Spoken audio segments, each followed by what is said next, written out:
నిజంగా కులగణన సక్సెస్ చేయాలనేటువంటి ఆలోచన గనక రాష్ట్ర ప్రభుత్వానికి అందులో ఉన్న అగ్రవర్ణాలకు నిజంగా ఉంటే కులగణన ప్రారంభోత్సవమే వేడుకలాగా జరిగి ముఖ్యమంత్రి గారు ఆయన ఇంట్లో, మంత్రులు వాళ్ళ ఇళ్లలో, ఎమ్మెల్యేలు కాంగ్రెస్ పార్టీ నాయకులంతా ఎవరింట్లో వాళ్ళు మొదటి రోజు చేసుకొని సమాజానికి ఆదర్శంగా చూపించేటోళ్ళు. గతంలో 2014లో కేసీఆర్ గారు సర్వే చేసినప్పుడు దుబాయ్, బొంబాయి ఎక్కడున్నాడు గుడికొచ్చిండు. అంత పకడ్బందీ ప్రచారం చేసిరు.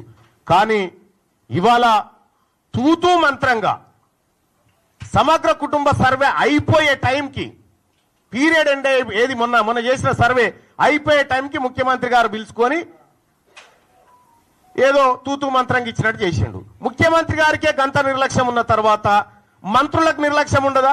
కింద క్యాడర్కు నిర్లక్ష్యం ఉండదా? పోనీ చేసిండ్రేదో మీరే చెప్తిరి ఆదర్శవంతమైన సర్వే ఎప్పుడైతే 100% చేసి 100% లెక్కల్లో పక్కాగా ఎవరి వాటా ఏందో తేల్చి సర్వే బయటికి వస్తే అది ఆదర్శవంతమైంది అంటారు.